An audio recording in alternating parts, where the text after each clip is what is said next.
Paz do Senhor para a igreja. Hoje é dia 7.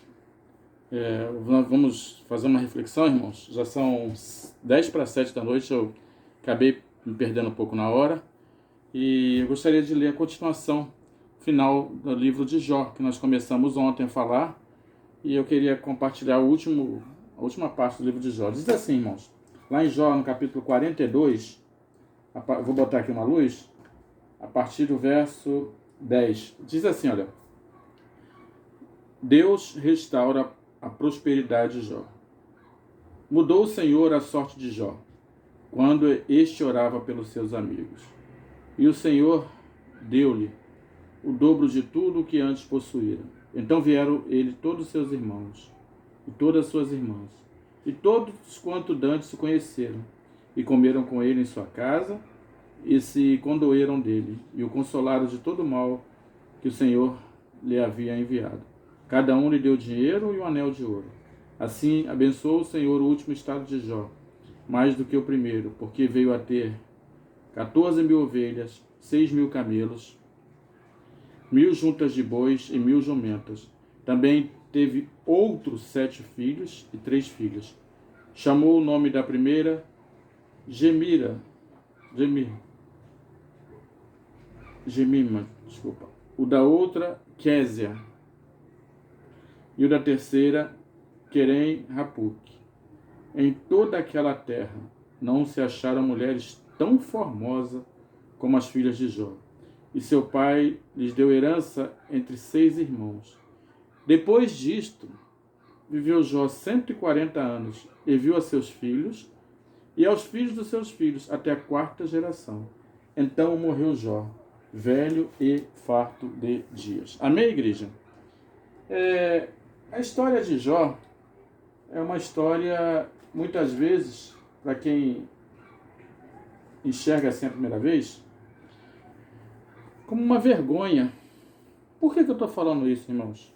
Porque poucas são as pessoas que confessam o seu tempo de fracasso, o seu tempo de provação, o seu tempo do não, da derrota aos olhos dos homens. É um costume muito grande hoje que a gente fala assim, é só vitória, né? E muitas vezes a aprovação do Senhor aos olhos dos homens e aos olhos dos amigos que nós temos são tempos de derrota, tempos de dificuldade que a gente, digamos, deve ficar de cabeça baixa, né? O que aos olhos dos homens parece ser, aos olhos de Deus, não é. Porque, como diz lá em Deuteronômio, os pensamentos do Senhor estão muito além dos nossos pensamentos, né? E os planos de Deus são muito maiores do que os nossos. Então, irmãos, à vista de tudo que ocorreu com Jó e de todos os seus conselheiros, seus amigos, os conselhos que ele recebeu, né? E de tudo que as pessoas falaram, nada daquilo que as pessoas estavam vendo era o que estava acontecendo com Jó. Nada daquelas palavras era a realidade. E durante todo esse tempo de provação, como Jó aprendeu com o Senhor. E como Jó nos ensinou. E como Deus nos ensinou através da vida de Jó. Como Deus falou palavras, irmãos, tremendas a respeito das ordens que Ele dá ao mar, das ordens que Ele dá às estrelas, do cuidado que Ele tem com os pássaros, do cuidado que Ele tem com as pessoas. Como Jó aprendeu na adversidade, como Jó aprendeu na provação, como Jó não se privou de ter nada, né? Foi provado e não perdeu nada em ser provado. Mas como nós não aceitamos muitas vezes o tempo da provação. Como tem sido difícil para a igreja aceitar o tempo de provação. Como tem sido difícil para muitos irmãos crer que o Senhor é o mesmo na hora da fartura e na hora da adversidade. E como nós precisamos, digamos, crescer na adversidade, como que aproveitar o tempo da adversidade para ter mais comunhão e intimidade com Deus. É uma perca de tempo se lamentar da vida no tempo da adversidade. É uma perca de tempo não aproveitar, digamos, do cuidado de Deus, não aproveitar que o nosso sentimento está menor, no sentido de estar mais simples, mais humilde, e sentir muito mais a presença do Senhor, ser mais simples, compartilhar com as pessoas que não têm nada,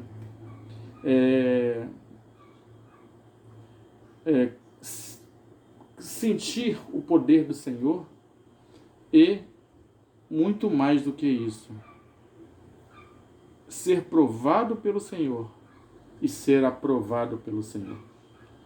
Jó, irmãos, do capítulo 1 ou 2 que nós lemos, até esse capítulo 42, a Bíblia não relata, irmãos. Mas não foi pouquinho tempo, não. Foram muitos dias, muito tempo que Jó passou nessa situação. E ali ouvindo os amigos, e ali sendo, digamos, às vezes até condenado. Muitas pessoas lembram de como nós somos maus. Muitas pessoas lembram da diversidade dos nossos defeitos. Muitas pessoas, digamos, olham com olhar de pobre coitado para a gente, na época, nos dias da adversidade. E não tem diferença do dia da adversidade para o dia da fartura. A pessoa, o ser humano, é o mesmo. O Jó da adversidade é o mesmo Jó do tempo da fartura. Sendo que, após a adversidade, o Jó cresceu como homem espiritualmente e com o conhecimento de Deus muito mais.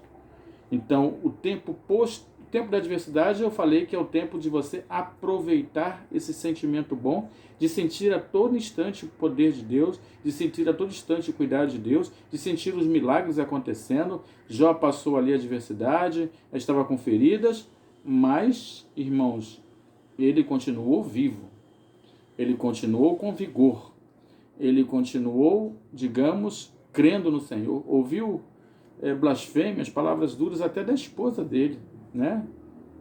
Blasfema contra o Senhor e morre. Os amigos falaram pra caramba e o homem estava ali, né, irmão? E é muito comum, quando nós estamos passando a adversidade, as pessoas profetizarem sobre a nossa vida. Ah, você vai ter isso, você vai ter aquilo, você vai ter aquilo. Mas o melhor é aproveitar o tempo da adversidade para, como diz novamente lá no Salmo 84, fazer dele um manancial. E manancial, irmãos, tem água. E a água lembra o Espírito Santo de Deus. E o Espírito Santo de Deus lembra uma vida de comunhão com o Senhor. E o tempo da adversidade, a gente tem que também crer que o Senhor está conosco e está cuidando das nossas vidas. Que Deus abençoe a sua vida e que o irmão aproveite cada momento da sua vida. Em nome de Jesus. Amém. Deus Altíssimo, eu entrego esta reflexão para a tua amada igreja nesta hora, em nome de Jesus. Amém. Amém, igreja?